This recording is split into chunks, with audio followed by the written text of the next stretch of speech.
everybody, thanks for joining me today. I'm going to show you how to make a multi-strand wax corded bracelet. It's the fall theme one.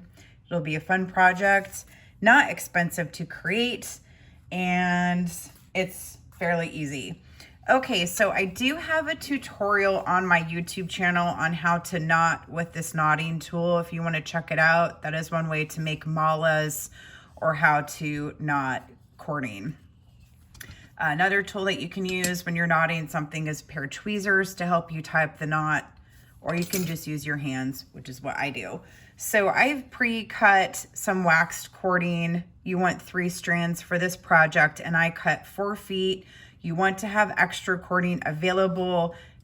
So if you go over, it's fine. You can cut off excess cording. If you don't have enough, you will have to start all over again.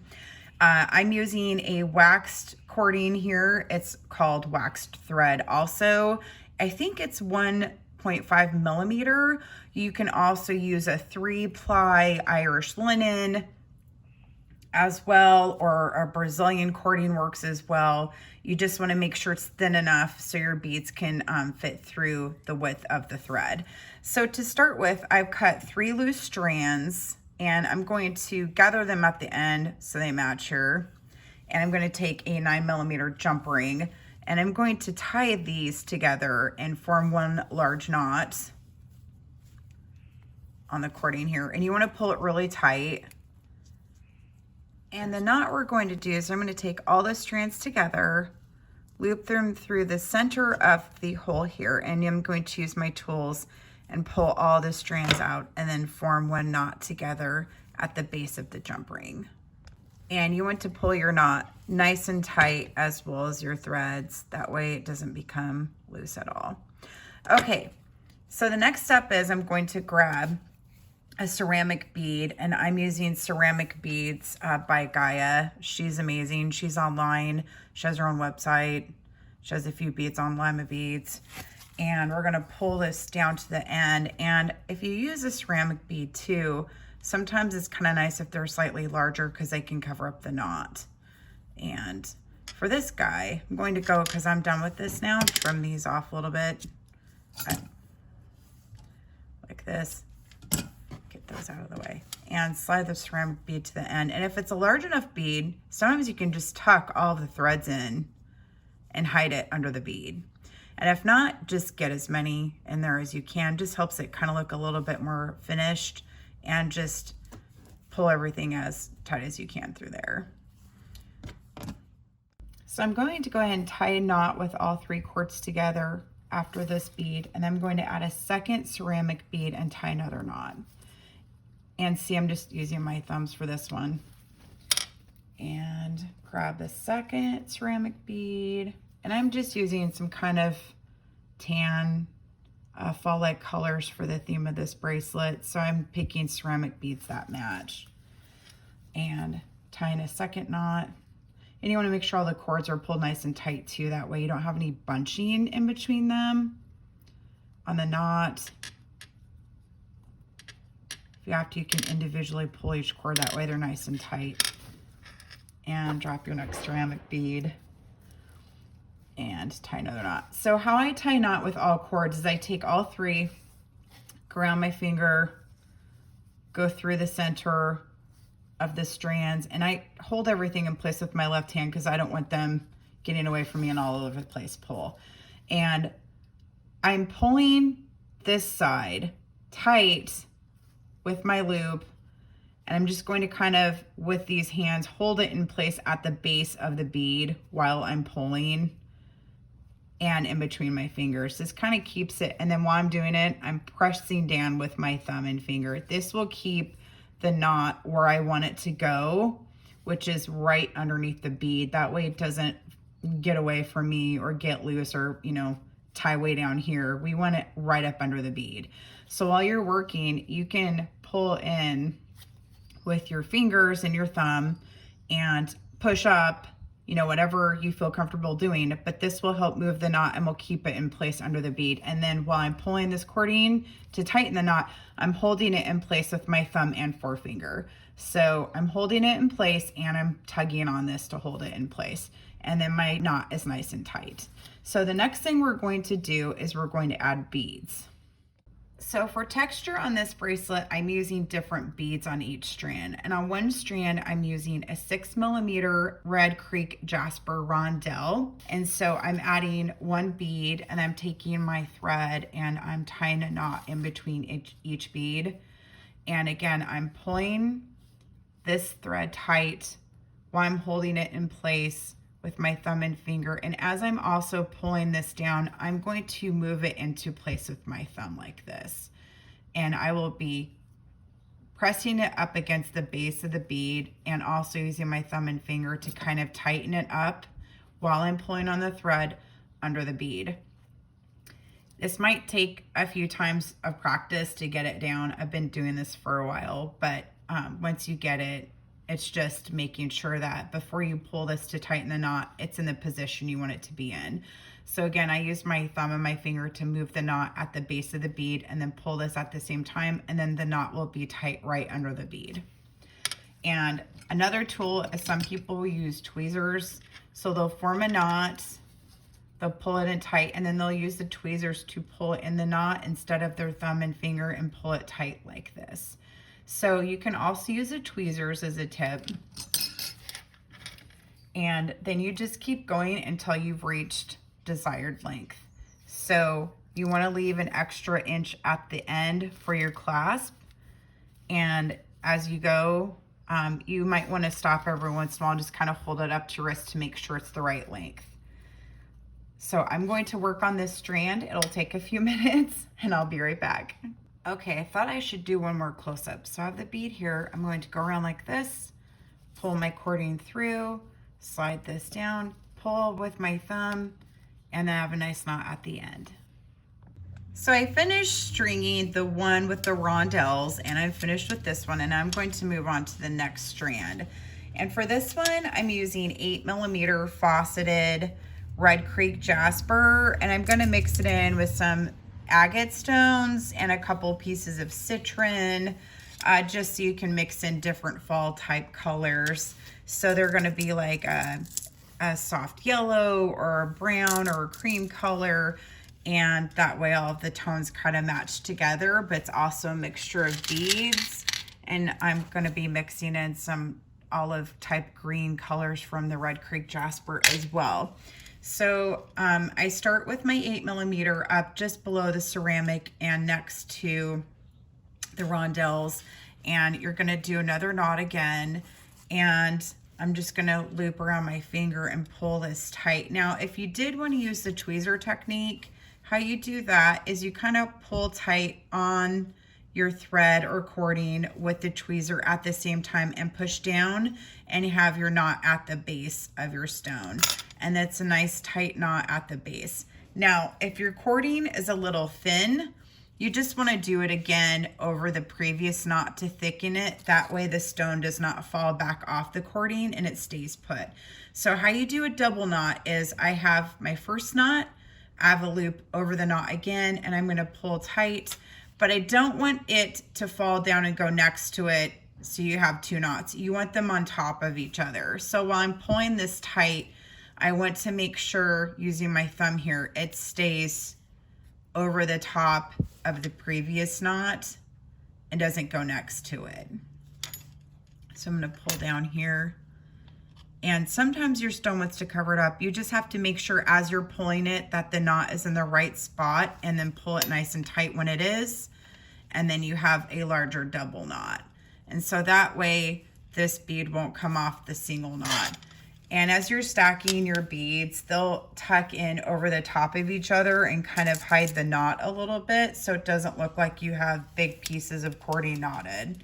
They'll just kind of hide into the hole a little bit and stack next to each other. So again, I have another 8mm bead, and I'm just gonna pull the cording nice and tight to get the knot underneath it.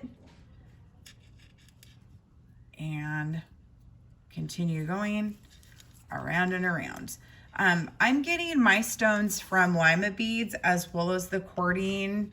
They have a couple different types of jasper or agate and stuff like that that you can pick up in different sizes to make this bracelet. And so I'm gonna mix in a crazy lace agate bead here. And it's nice because these beads all complement the colors together with the maroon reds and dark greens and yellows and creams and stuff like that. You can make a nice bracelet mixing in those different stones for a neat fall color combination.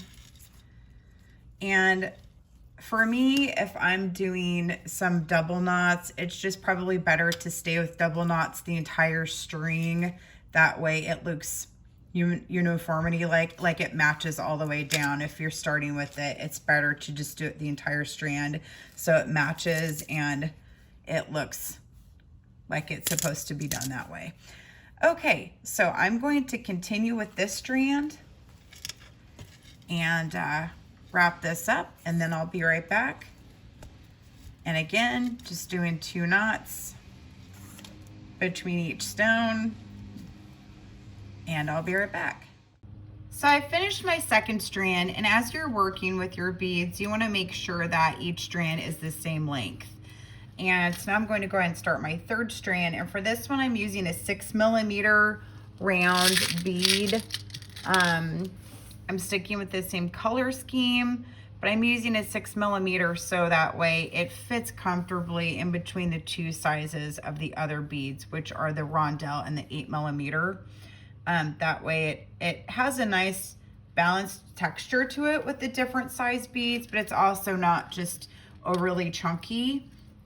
And so I'm going to go ahead and start with the 6mm beads. So you just kind of take your bead again on your cording and do your knot and slide it here really tight up against the underside of the bead. And as you have more strands, it does get a little bit more tricky to do this.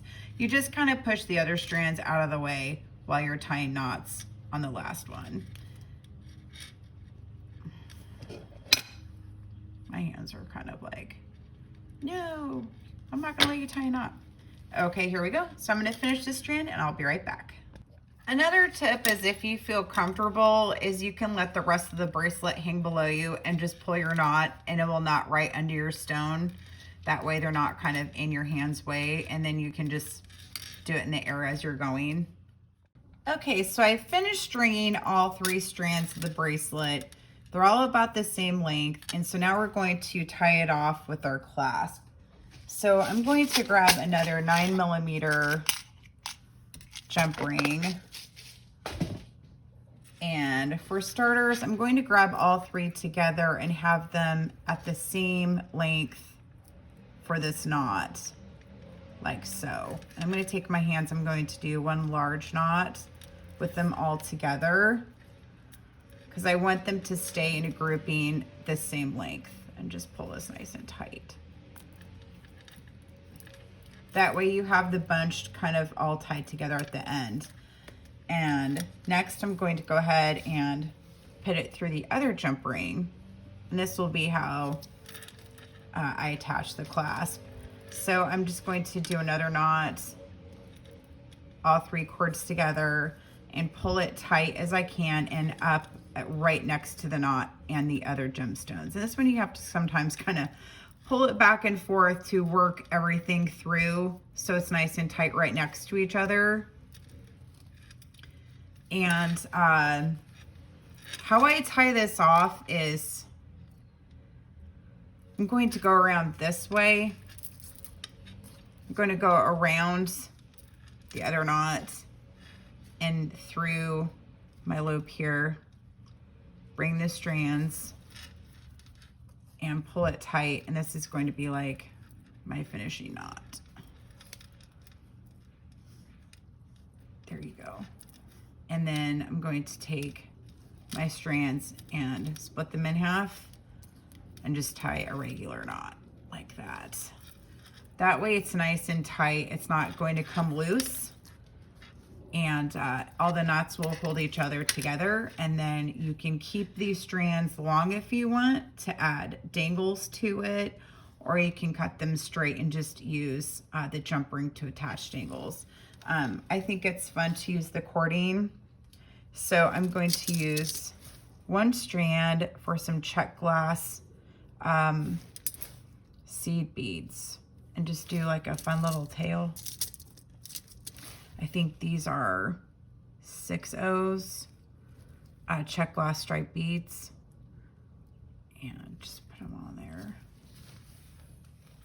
By this point, your hands will be a little sticky from the wax coating. So when you're finished, you'll want to wash your hands because they'll have like a weird texture on them for a little bit. So I'm just gonna keep doing this for a few minutes here and finish off this tail, and I'll be right back. Okay, finished off my tail, and now I'm going to just do a single knot at the base of the check glass beads. And again, you just want to kind of pull it tight through your fingers, using your thumb to pull it in place. And there you go. And I'm going to cut off my tail. That one is finished. And I'm just going to add a couple more beads, and then we will add the clasp. I'm going to put that one on wire. Let's just do a little rondelle bead. I don't want to have like too many big beads there on the base, so I'll just do a couple little ones. Okay, I finished my tassels. I also wire wrapped a floral bead I'm going to add on there in a minute, and now we're going to attach the clasp. And as you're going, you do want to make sure it's long enough, and the thicker bracelet will eat up more space. So if you think you're at 7 inches, you really don't. You're going to get to the end and find out you might not have as much length as you need. So I would say give yourself an extra 1/4 of an inch of space as you're working with this to make sure you have it long enough at the end. And if not, you can always add more jump rings, but you just want to kind of measure as you go. So I'm attaching a 6mm jump ring here to a clasp on one end. Oops, let me do that again. And we're gonna pretend that didn't just happen. Okay, so we're attaching this guy to the one end, and then to this end, we're going to attach the other end of the clasp. And on this one, I'm going to add a couple more jump rings just because it's harder to clasp if you have too much stuff in the way. So we're going to go ahead and add a few jump rings, and then the back of the clasp. And there we go. And it is a lightweight bracelet. It's not heavy. It's just like kind of chunky, but it's not heavy.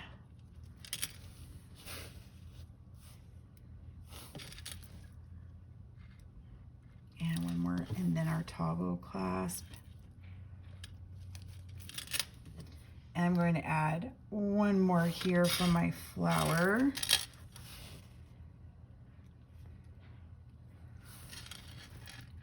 This guy.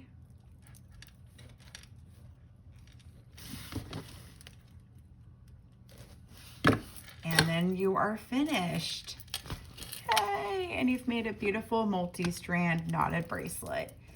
If you have any questions, feel free to send me a message. And you can find me on Pinterest and on Instagram and Facebook and TikTok. And thank you so much for joining me today. If you have a question, feel free to email me as well. And I'm online at andriabieberdesigns.com. And you can find most of these beads at Lemma Beads. Thank you so much. Have a great day.